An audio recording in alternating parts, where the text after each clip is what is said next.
ఒకే ఒక్క రాత్రిలో కేవలం 2 గంటల వ్యవధిలో 6గురిని చంపాడు ఒక వ్యక్తి. సో మరి వీడు మనిషా లేకపోతే నరహంత కూడా వీనికే తెలవాలి. సో మరి ఎందుకు చంపినవురా అంటే గతంలో ఈ ఎవరైతే చనిపోయిన వ్యక్తులు ఉన్నారో సో వీని మీద పోక్సో కేసు పెట్టిరట. పోక్సో కేసు పెట్టిన తర్వాత అంటే మే 16 తారీఖున వీనిపైన పోక్సో కేసు పెడితే వీని అరెస్ట్ తీసుకుపోయి జైల్లో పెడితే కేవలం 2 నెలల వ్యవధిలో మళ్ళా బయటకు వచ్చి సో వాళ్ళ మీద కక్ష తీయించుకోవడంలో భాగంగా మాత్రమే వీడు ఆ 6గురిని చంపేసిండు. సో మరి 6గురు వ్యక్తులు వీనికి అన్యాయం చేసిర్రా, వీని మీద కేసు పెట్టిర్రా అంటే అట్లా కాదు. సో ఇది విచిత్రమైనటువంటి మెంటాలిటీ. ఎవరైతే అమ్మాయి వీని మీద కేసు పెట్టిండో ఆమెను, తర్వాత వీళ్ళ అమ్మను, తర్వాత వాళ్ళ నానమ్మను, సో ముగ్గురిని అర్ధరాత్రి టైంలో వాళ్ళ ఇంటికి వెళ్ళి గుంజి మరి కత్తితో పొడిచి మరి చంపడం జరిగింది. చంపిన తర్వాత కూడా వీడు మళ్ళీ వీళ్ళ ఇంటికి వెళ్ళి వీళ్ళ భార్యను చంపడం జరిగింది. భార్యను, ఒక 3 ఏళ్ల వాని కూతురును, 2 సంవత్సరాల కొడుకును కూడా చంపేసిండు. సో ఎంత విచిత్రం అంటే వీళ్ళ భార్య ఎవరైతే ఉన్నో వీడు లవ్ మ్యారేజ్ చేసుకున్నాడు. అంటే వీళ్ళ తల్లిదండ్రులు వాళ్ళ తల్లిదండ్రులు ఒప్పుకోకున్నా సరే లవ్ మ్యారేజ్ చేసుకుని వేరే చోట అయితే కాపురం చేస్తున్నాడు. సో వీళ్ళను కూడా చంపిండు మరి. సో ఎందుకు అంటే ఈ గతంలో ఎవరైతే ఈమెను వేధించిండని వీళ్ళు పోక్సో కేసు పెట్టినప్పుడు సో అమ్మాయి జోలికి ఎందుకు అయినావు, నీవైనా ఎందుకు ఈ కేసులైనని ఇంటి వాళ్ళు బెదిరించారట. సో అట్లనన్నా లేకపోతే వీళ్ళని చంపేసిన తర్వాత నన్ను ఏమైనా చేస్తే వీళ్ళ బతుకులు ఎట్లానా. సో మొత్తం మీద అక్కడ వాళ్ళను ముగ్గురిని చంపడంతో పాటు ఇక్కడికి వచ్చేసి వీళ్ళని కూడా చంపేసిండు. ఇక గ్రామస్తులు చెప్తున్న దాని ప్రకారం ఏంటంటే గతంలో ఈ ఎవరైతే బాలిక కేసు పెట్టిందో సో వాళ్ళ తండ్రి కూడా చనిపోయిండు. తండ్రి చనిపోతే ఆ గ్రామస్తులు చెప్తున్న దాని ప్రకారం ఏంటంటే వీడు ఆల్రెడీ ఊర్లో వాళ్ళని బెదిరించిండట. ఏమనంటే ఈ కేసు పెట్టిన తర్వాత సో గతంలో ఆ బాలిక తండ్రి ఎవరైతే చనిపోయారో వాణ్ణి చంపింది కూడా నేనే. సో ఇప్పుడు కూడా ఈ కేసు పెట్టినటువంటి వీళ్ళ ముగ్గురిని కూడా చంపుతా, నన్ను ఎవడు ఏం బీగలేడని చెప్పి గ్రామస్తుల ముంగట వాడు డైరెక్ట్గానే వీళ్ళను బెదిరించే ప్రయత్నం చేసిండట. సో మరి అయినప్పటికీ ఈ నాన్ బెయిలబుల్ కేసు ఏదైతే ఉందో పోక్సో కేసులో అరెస్ట్ అయిన తర్వాత ఎట్లా మరి వీనికి బెయిల్ దొరికింది, ఎట్లా బయటకు వచ్చింది అనేది ప్రస్తుతం ప్రశ్న.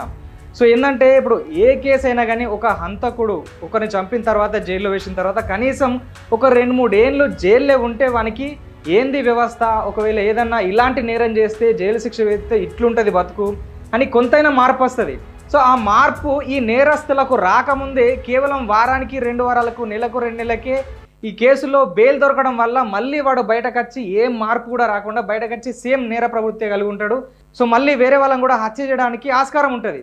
అంటే ఇంతగానం వీని ప్రవృత్తి ఉన్నప్పటికీ, ఇన్నిసార్లు పోలీస్ స్టేషన్లో ఫిర్యాదు చేసినప్పటికీ ఎందుకు సీరియస్ యాక్షన్ తీసుకోలేదు, ఎందుకు మరి వీళ్ళకు వాడు బయటకు వెళ్ళిన తర్వాత రక్షణ కల్పించలేదు అని గ్రామస్తులు అయితే పోలీసులను ముంగటైతే వాగ్వాదానికి దిగిర్రు. సో ఇవన్నీ ఒక ఎత్తు అయితే మన తెలుగు టీం అక్కడ ఉన్నటువంటి గ్రామస్తులతో మాట్లాడే ప్రయత్నం చేసింది. సో ఆ ఫోన్ కాల్లో ఆ గ్రామస్తుడు ఏం మాట్లాడిండో ఒకసారి విందాం. ఏం జరిగింది బ్రదర్ ఎగ్జాక్ట్లీ ఏమైందంటే అమ్మాయి పోక్సో కేసు పెట్టి రాజ్కుమార్ మీద. ఓకే. అబ్బాయిని లవ్ చేసినందుకు కాలేజ్ కాడ అంటే అంతకుముందు వార్నింగ్ ఇచ్చారు బానే. ఓకే. వాళ్ళు అయితే ఇద్దరు 2 సైడ్స్ ఉన్నదా లవ్, అమ్మాయికి వీడికి? అమ్మాయికి వీడికి లవ్ ఇద్దరు ఉంది. Okay okay okay. ఇద్దరు లవ్ చేసుకురు, ఇద్దరు చాలా కథలు నడిచినాయి వాళ్ళకి. Okay okay. నచ్చినాక ఇవి పోక్సో కేసు పెట్టిరు వాళ్ళ ఇంట్లో. ఓకే. కేసు పెట్టినాక ఇది జైలుకి ఒకటి బెయిల్ తెచ్చుకుండు. ఓకే. గట్టిగా బెయిల్ వచ్చి కూడా 2 వీక్స్ అవుతుంది, 3 వీక్స్ అవుతుంది. Okay okay okay. బెయిల్ వచ్చింది. బెయిల్ వచ్చినాక ఇంకా వారి కేసు పెట్టిన కోపం ఉందో మరి ఎట్లనో తెలియదు కానీ వాళ్ళ నాయనమ్మను వాళ్ళ అమ్మ చంపి ఫస్ట్ వాళ్ళకి పోయిండా? ఓకే. వాళ్ళ నాయనమ్మను వాళ్ళ అమ్మ చంపేసింది, పిల్లలు అమ్మ నాయనమ్మలు. ఆ పిల్లలు ఇంట్లోకి తీసుకొస్తే కెమెరాలో కనిపిస్తుంది. అవునవును, సీసీ ఫుటేజ్ వచ్చింది. ఆ ఇంటికి మా ఇట్లా దయగడ ఉంది కదా, అవును, వాళ్ళ ఇంటికి తీసుకొచ్చిండు. వాళ్ళ మా ఊర్లో చిన్న క్రికెట్ ఆడుతున్నాడు గ్రౌండ్, ఆ గ్రౌండ్ చంపేసిండు ఆ పిల్లలు. ఓకే. ఇంటికి పోయిండు, అని పిల్లలు చంపిండు, 2 కొడుకులను చంపుతున్నాడు. ఇక ఓకే. అంటే వాళ్ళ భార్య నువ్వు పిల్లలు ఎందుకు చంపాడు? ఏమో ఇక్కడ వాళ్ళని వాళ్ళని చంపినాక నన్ను బతకలేదు, నా పిల్లలు ఆగ మీద అనుకున్నాం, మరి ఏమనుకున్నావు కానీ. ఓకే. ఎక్కడ పోతాడు వాడికి ఇక్కడ అప్పుడు వాడు కేసు అయింది కదా, పోక్సో కేసు అయింది కదా. అవునవును. అప్పుడు వాడు ఎక్కడ ఉన్నాడో, ఎక్కడ తిరిగిందో, ఎక్కడ బ్యాక్గ్రౌండ్ వేసుకున్నాం అన్నాడు. ఓకే. అంటే చనిపోవచ్చాడో లేకుంటే వేరే వాళ్ళ దగ్గరికి పోతాడో మనకి తెలుసు అన్న. అంటే మామూలుగా వాళ్ళ ఆయనకి ఫోన్ చేసినట్ట వాడు. వాళ్ళ ఆయనకు ఫోన్ చేసి ఇట్లా అందరికి చంపేసిన, పిల్లలను కూడా చంపేస్తున్నా, నేను కూడా చచ్చిపోతున్నా అని చెప్పి ఫోన్ చేసి వెళ్ళిపోయాడు అంటాడు. అట్లా కదా బ్రదర్, మీ ఊళ్ళో డిస్కషన్ జరుగుతుంటుంది కదా, ఎవరైనా మనకి షెల్టర్ ఇవ్వచ్చు అంటావా, ఎవరైనా మనకి కాపాడే ప్రయత్నం చేయొచ్చు అంటావా? అర్థం కాదు. వాడిని ఎవడైనా కాపాడే ప్రయత్నం చేయొచ్చు అంటావా మీ ఊరోళ్ళు, వాళ్ళ ఊరోళ్ళు? లేదు లేదు, వాళ్ళని అందరికి పైన ఇంతకుముందు కూడా అలా 2 కోట్లు కూడా వచ్చింది బెట్టింగ్ ఆడి. ఓహో ఓకే. అంటే బేసిక్ గా వాడు కొంచెం సైకోనా? సైకో కాదన్న, మళ్ళీ మంచోడు, చాలా మంచోడు వాడు. అంతేనా? చాలా మంచోడు, కలిసి తిరుగుతాడు, మంచిగా మాట్లాడతాడు. కాదు, వాళ్ళ అమ్మను వాళ్ళ నాయనమ్మని చంపి ఆ బాలికను తీసుకెళ్లే టైంలో మరి ఎవరు చూడలేదా ఆ ఊరోళ్ళు, దైవాల గూడోళ్ళు? దేవడంలో చంపలేదు కదా, శాపంతో చంపిండు. ఓకే. మరి అమ్మాయిని లాక్కెళ్ళిపోతున్నప్పుడు ఎవరు చూడకపోవచ్చా? పక్క ఇంటి వాళ్ళు, బయట వాళ్ళు ఎవరు చూడలేదు ఇక, చీకట్ల కదా ఇక నైట్ లో. అచ్చా ఓకే ఓకే బ్రదర్. సో అది ప్రస్తుతం అక్కడ ఉన్నటువంటి గ్రామస్తులతో మాట్లాడే ప్రయత్నం చేస్తే వాళ్ళు చెప్పింది ఇంకొక వాదన ఇంకొక రకంగా ఉంది. సో ఈ ఎవడైతే చంపిన వ్యక్తి ఉన్నాడో ఇతనికి చనిపోయినటువంటి ఆ బాలికకు ఇంతకుముందు ఎంతో కొంత వాళ్ళకు రిలేషన్ ఉండే, వీళ్ళు చాలా రోజులు అయితే కలిసి ఉన్నారు. కాకపోతే ఆ తర్వాత వీళ్ళు కేసు పెట్టేసరికి సో వాడు వీళ్ళపైన కోపం పెంచుకొని మొత్తం ఏదైతే వాళ్ళని చంపినట్టయితే ఆ గ్రామస్తులు తెలియజేస్తున్నారు.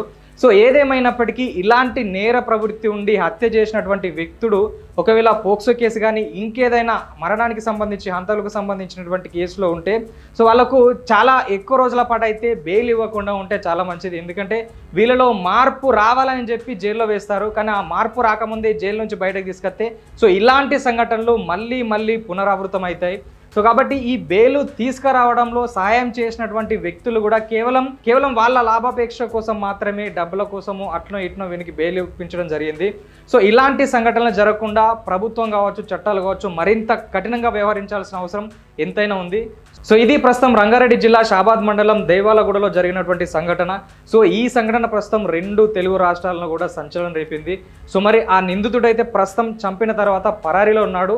సో చంపి తర్వాత వాళ్ళ నాన్నకు ఫోన్ చేసి నేను వీళ్ళందరినీ చంపేశాను, నేను కూడా చచ్చిపోతా అని చెప్పేసి ఒక స్టేట్మెంట్ ఇచ్చినట్టయితే తెలిసింది. పోలీసులు ఇంతవరకు అయితే ఆ నిందితుడిని పట్టుకోలేదు. పట్టుకున్న తర్వాత మరి ఎలాంటి శిక్ష వేసే ఆస్కారం ఉంటుందో వేచి చూడాల్సిందే.